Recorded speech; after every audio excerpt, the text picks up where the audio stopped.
अगर आपने अभी तक हमारे चैनल को सब्सक्राइब नहीं किया तो सबसे पहले सब्सक्राइब कर लें और बेल आइकन दबाना ना भूलें ताकि हर छोटी बड़ी खबर सबसे पहले आप तक पहुंच सके। मम्मी पापा का ध्यान दे,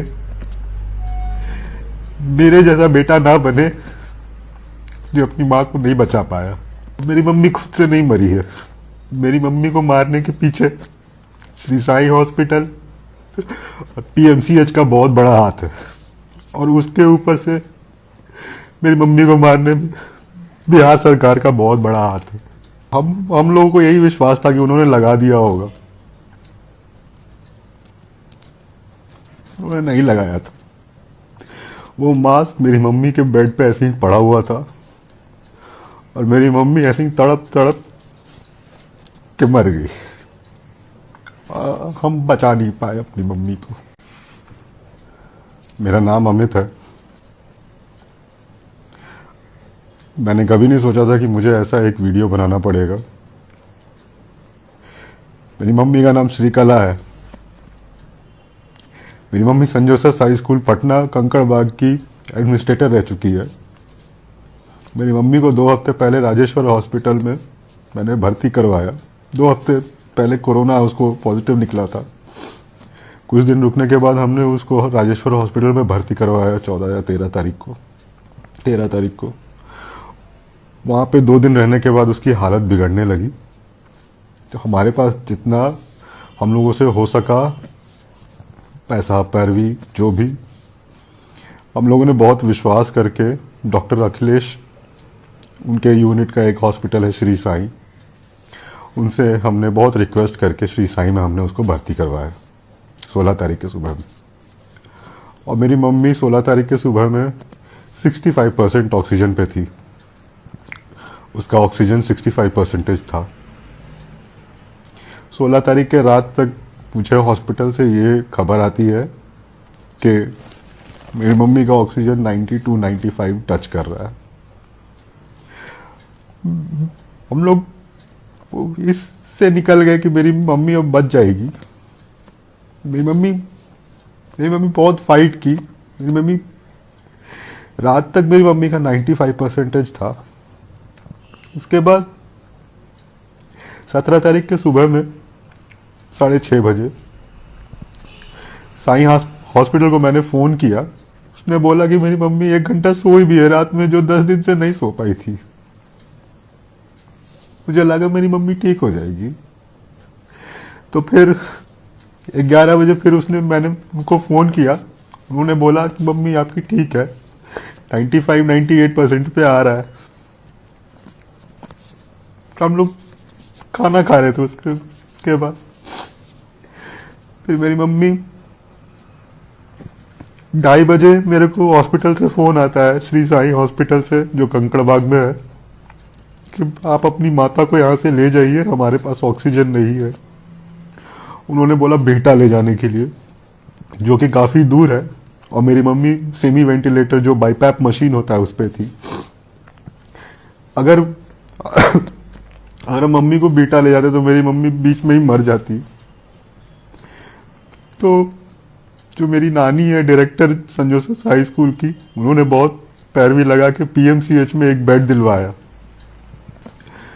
तो जैसे तैसे करके हम अपनी मम्मी को पीएमसीएच ले गए कि वहाँ पे ऑक्सीजन है, मेरी मम्मी बच जाएगी, क्योंकि 65% से मेरी मम्मी 95% तक आ गई थी। तो सिर्फ उसको ऑक्सीजन चाहिए था। पीएमसीएच के पास अपना खुद का प्लांट है, तो मुझे लगा कि वो लोग बचा लेंगे। पीएमसीएच में मैंने 5:30 बजे भर्ती करवाया 17 तारीख को। भर्ती करवाने के बाद मेरी बहन मेडिकल लाइन में है। उन्होंने हॉस्पिटल को बहुत विनती किया कि मेरी मम्मी को एनआईवी मास्क लगा दो। उन्होंने बोला मेरे पास नहीं है। तो हमने जाके एनआईवी मास्क खरीद के उनको दिया कि आप मेरी मम्मी को ये एनआईवी मास्क लगा दीजिए। उन्होंने बोला वो आधे घंटे में लगा देंगे। हम लोगों को यही विश्वास था कि उन्होंने लगा दिया होगा, उन्होंने नहीं लगाया था। वो मास्क मेरी मम्मी के बेड पे ऐसे ही पड़ा हुआ था और मेरी मम्मी ऐसे ही तड़प तड़प के मर गई। हम बचा नहीं पाए अपनी मम्मी को। मेरी यही विनती है आपसे कि आप लोग अपने मम्मी पापा का ध्यान दें, मेरे जैसा बेटा ना बने जो अपनी माँ को नहीं बचा पाया। और मेरी मम्मी खुद से नहीं मरी है, मेरी मम्मी को मारने के पीछे श्री साई हॉस्पिटल और पीएमसीएच का बहुत बड़ा हाथ है, और उसके ऊपर से मेरी मम्मी को मारने में बिहार सरकार का बहुत बड़ा हाथ है। मेरी मम्मी बहुत नोबल काम करती थी, कितना बच्चा का एडमिशन, कितने लोगों का जॉब।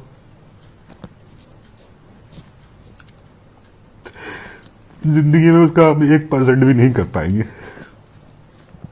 आप लोग प्लीज 2 मास्क लगाए, एक N95, और ऊपर से हो सके तो एक कपड़ा बांध लें। प्लीज बाहर नहीं निकलिए।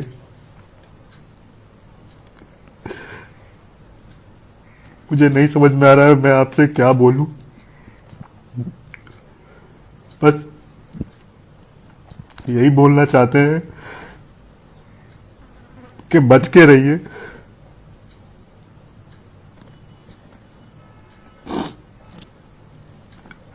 और कोई नहीं बचाएगा आपको।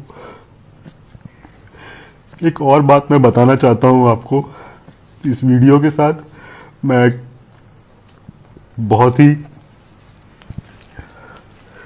दर्दनाक फोटो अटैच करूंगा।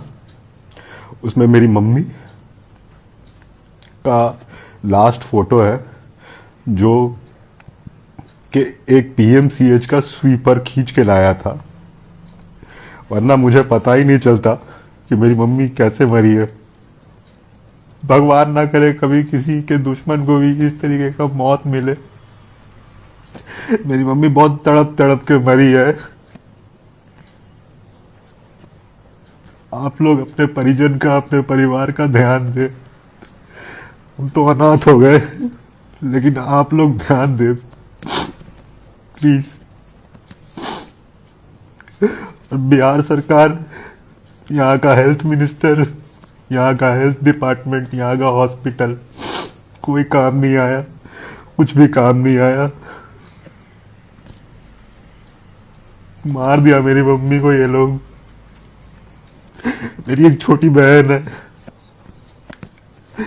वो रो नहीं रही है, बहुत ज्यादा शौक में है। जो मेरे को जानते हैं और मेरी मम्मी को जानते हैं, मेरी मम्मी के आत्मा के लिए प्रार्थना कीजिएगा।